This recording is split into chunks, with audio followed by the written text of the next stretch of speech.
तोड़ दिहलू दिल हमार दोस्त यही से दिहिले, तोड़ दिहलू दिल हमार दोस्त यही से दिहिले। हम तोहरा बिना जी नहीं पाई, हम तोहरा बिना जी नहीं पाई, बस यही से पीले, बस यही से पीले। भइल का कसूर हमसे तने पूछतानी, बन गईनी सारा भी हम तोहरे चलते ये रानी।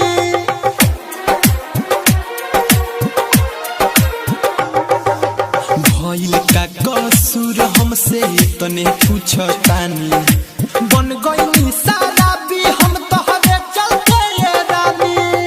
डीजे अमित राज। पैबू नहीं सुना तू तो यार हमारा खानी, बन गईनी सारा भी हम तोहरे चलते ये रानी।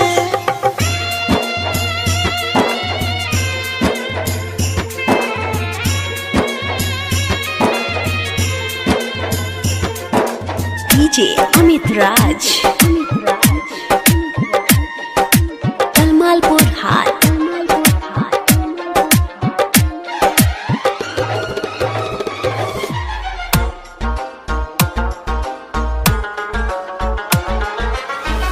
पहिले तो ऐसन हम नहीं रहनी, कईनी गलतिया जे तोहरा के चाहनी।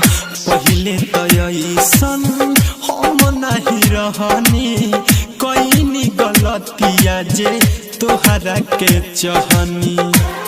खूब पिया बहा ना जिया बहा, खूब पिया बहा ना जिया बहा।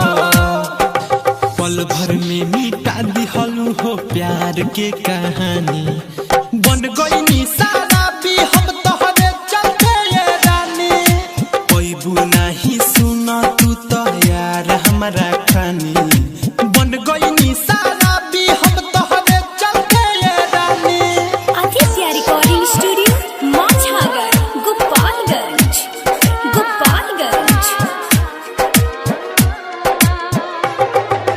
डीजे अमित राज।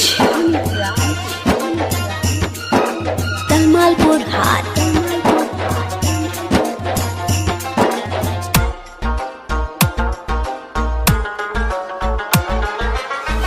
बिरह वियोग में देहिया जरे, केहू केहू से प्यार न करे। बिरह वियोग में देहिया जरे, केहू केहू से प्यार न करे। सब लूट गई दिल टूट गई, सब लूट गई दिल टूट गई। भइल हो बेकार अब तो हमरो जिंदगानी, बन गईनी सारा भी हम तोहरे चलते ये रानी। पैबू नहीं सुना तू तो यार हमारा खानी, बन गईनी सारा भी हम तोहरे चलते ये रानी।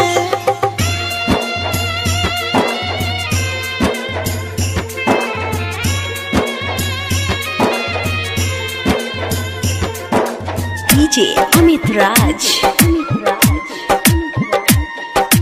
कलमालपुर हाट।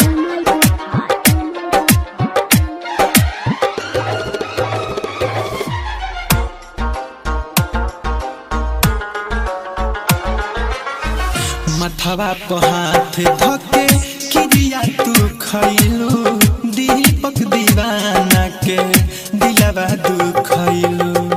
मथवा पर हाथ धके किरिया तू खैलू, दीपक दीवाना के दिलवा दुखैलू। नहीं सोइले खूब रोइले, नहीं सोइले खूब रोइले। सुन से सोनाथ मनोज रंजन गईले जानी, बन गईनी सारा भी हम तोहरे चलते ये रानी। कोइलू बर्बाद तू तो हमरो जिंदगानी, बन गईनी सारा भी हम तोहरे चलते ये रानी।